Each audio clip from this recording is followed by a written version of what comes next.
The unprovoked alien attack on Earth. The vast expanse of space stretched out before the human colony ships, their engines burning brightly as they traversed the void between the stars. Aboard the lead vessel, Captain Emily Sinclair gazed out at the distant pinpricks of light, a sense of wonder and excitement filling her heart. After centuries of being confined to their home planet, humanity was finally taking its first steps into the cosmos. Sensors are picking up multiple unidentified signals, Captain, the ship's navigator reported, his voice tinged with concern. They're closing in fast. Sinclair's brow furrowed as she studied the readings. Hail them, see if we can make contact. But before the message could be sent, the stars were blotted out by a sudden, terrifying sight. Vast, angular ships, their hulls gleaming with an ominous purpose, opened fire on the colony fleet. Brilliant beams of energy lanced out, tearing through the delicate hulls of the human vessels with ease. All hands, brace for impact. Sinclair's voice rang out, barely audible over the deafening explosions that rocked the ship. Return fire, target their engines. The human ships fought back valiantly, but their weapons were no match for the overwhelming firepower of the alien invaders. One by one, the colony ships were destroyed, their crews succumbing to the cruel vacuum of space. On Earth, the news of the attacks spread like wildfire, plunging the planet into a state of shock and outrage. The once divided nations of humanity, united by a common enemy, mobilized their resources and military might, determined to defend their homeworld at all costs. In the corridors of power, the human leadership convened, their faces grim. This was an unprovoked act of aggression, the President of the United Nations declared, his voice trembling with barely contained fury. We must respond with the full force of our might. These aliens will learn that they have awakened a sleeping giant. Plans were drawn up, strategies were discussed, and the human race prepared for war. For too long, they have been content to explore the stars, seeking out new horizons and peaceful coexistence. But now, faced with an unrelenting foe, they would stop at nothing to defend their home and their people. The stage was set for a confrontation that would shake the very foundations of the galaxy, pitting the resilience and determination of humanity against the ruthless ambitions of the alien Terran EMP empire. The furious human response.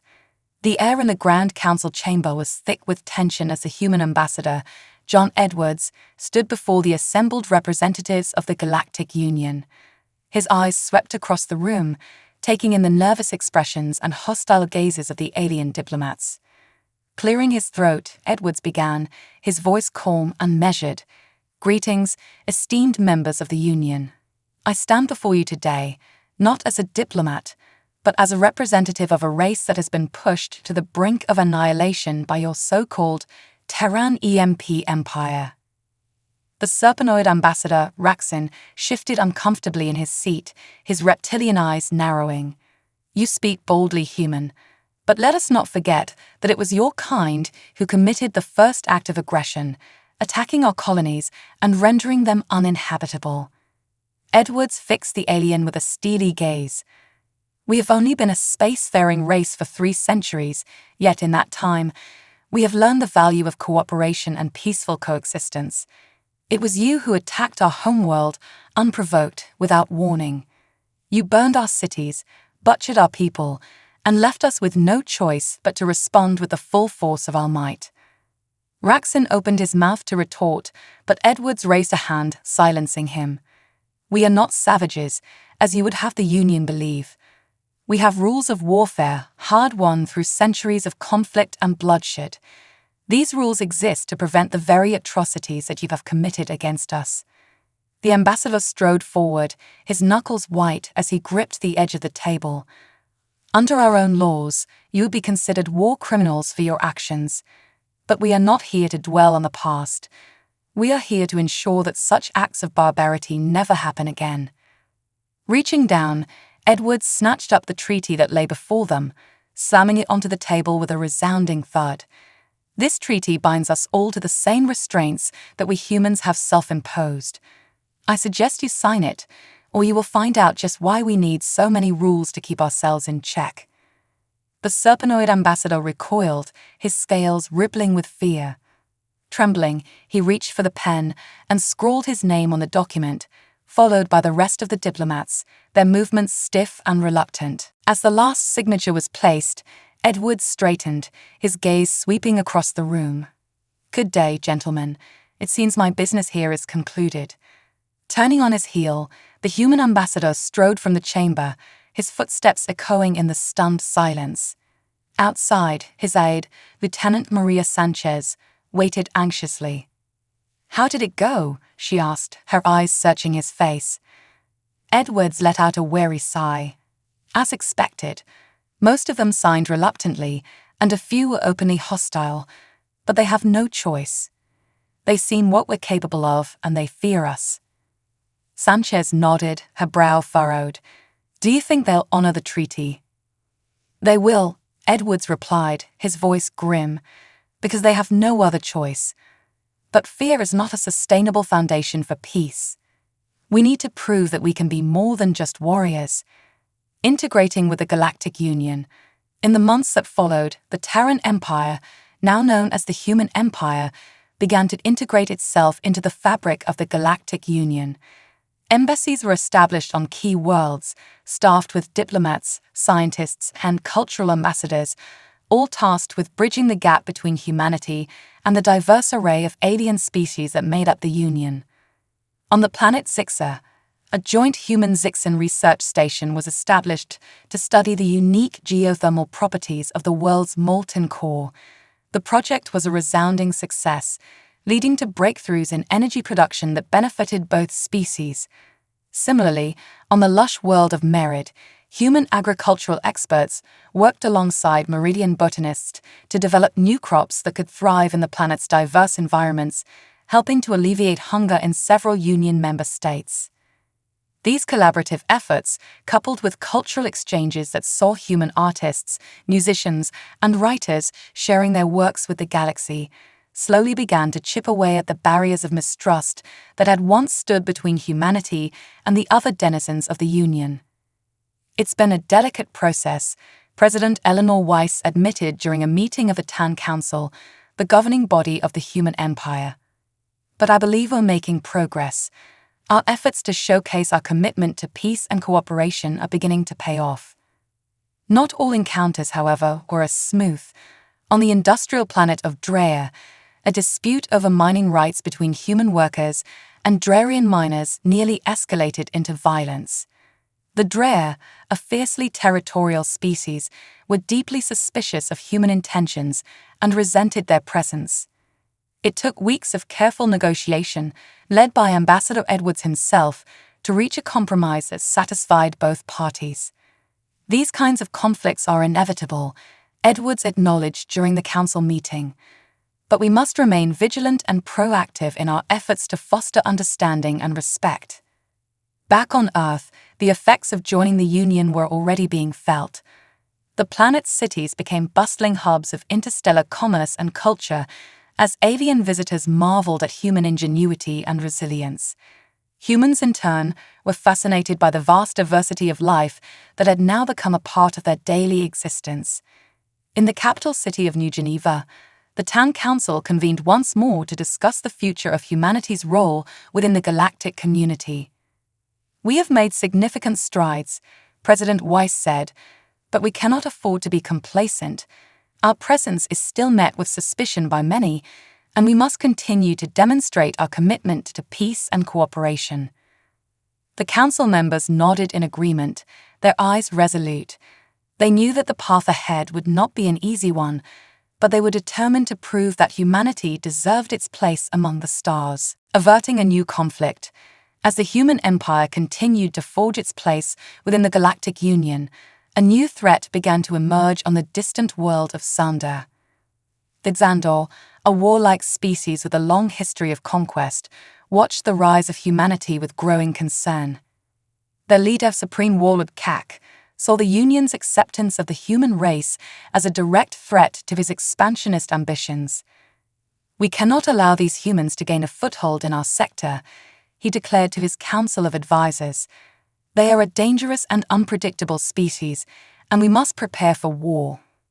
Word of Xandar's bellicose intentions quickly reached the ears of the human empire's leadership. Ambassador Edwards, fresh from his diplomatic triumph at the Galactic Council, knew that any conflict with Xandar could potentially destabilize a fragile peace within the Union. Wasting no time, he arranged a meeting with President Weiss to discuss the situation. "We cannot afford another war, Madam President," he said, his voice laced with urgency. "The Xandar are a formidable foe, and a conflict with them would be devastating for both sides. We need to find a diplomatic solution." Weiss nodded, her brow furrowed in thought. "You're right, John. The Union is still recovering from the aftermath of the Terran attack. Another war could be the spark that ignites a much larger conflagration." She paused, her eyes narrowing. "I want you to lead a delegation to Xandar. Your presence there might deter the Xandar from taking aggressive action." Edwards straightened, his jaw set with determination. "I'll leave immediately. With any luck, we can avert disaster before it's too late." Accompanied by a small team of diplomats and security personnel, Edwards traveled to the Xandar homeworld, hoping to negotiate a peaceful resolution to the brewing conflict. Upon arrival, however, the delegation was met with open hostility. Xandar soldiers eyed the humans with barely contained contempt, their weapons at the ready. Kak himself, a hulking, battle-scarred figure, strode forward to confront the delegation. "So, the humans have finally deigned to grace us with their presence," he growled, his voice dripping with derision. "What makes you think we will listen to your pathetic pleas for peace?" Edwards took a deep breath, steeling himself for the delicate dance of diplomacy. "Supreme Warlord Kak, we come not as conquerors, but as partners. The human empire has much to offer the Galactic Union, and we believe that our cooperation can benefit all species involved." Kak's eyes narrowed, his lips curling into a sneer. "Cooperation? You humans have shown nothing but aggression and disregard for our way of life. Why should we trust you?" The human ambassador knew that the fate of the Union hung in the balance. He had to tread carefully, lest he inadvertently spark a conflict that could tear the entire galactic community apart. The human ascendance. As the tense negotiations on Xandar continued, the human empire's integration into the Galactic Union began to bear fruit in unexpected ways. The human delegation's diplomatic efforts, combined with their growing technological and scientific prowess, had started to shift the perception of humanity within the Union. On worlds across the vast expanse of the cosmos, human embassies and research stations were making breakthroughs that benefited not just the human race, but the entire galactic community. Joint ventures in energy production, agriculture, and medicine were revolutionizing the way the Union's species lived and thrived. The humans are proving to be quite an asset, the chairman of the Union's governing council remarked during a closed-door meeting. Their ingenuity and resourcefulness have solved problems that have plagued us for centuries. Not everyone, however, was as enthusiastic about the humans' rising influence.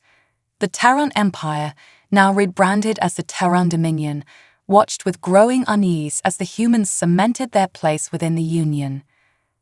"These savages should never have been allowed to join us," the Terran ambassador, Raxon, spat during a council session. "Their presence is a blight upon the Union, and we should have crushed them when we had the chance." President Weiss, her face impassive, fixed the reptilian diplomat with a steely gaze. "The humans have proven their worth time and time again, Raxon. Their contributions have benefited us all, whether you wish to admit it or not. We cannot afford to alienate them, not when the Union is still recovering from the aftermath of your people's attack." Raxon's scales rippled with barely contained fury, but he knew better than to challenge the president's words. The treaty that bound the human empire to the Union's rules of engagement had proven to be a powerful deterrent, and the Terran Dominion, still reeling from its losses, was in no position to openly defy the humans. As the discussions continued, the human delegation on Xandar worked tirelessly to find a diplomatic solution to the looming conflict. Edwards, his brow furrowed in concentration, knew that the stakes were higher than ever. A war with Xandor could destabilize the entire galactic community, undoing all the progress that humanity had made. We must appeal to their sense of reason, he told his team. Demonstrate that cooperation, not conflict, is the path to a brighter future for all. It would be a delicate negotiation, fraught with challenges and peril, but the human ambassador was determined to succeed, not just for the sake of his own people, but for the sake of the entire Union. The future of the galaxy hung in the balance, and humanity was poised to play a pivotal role in shaping it.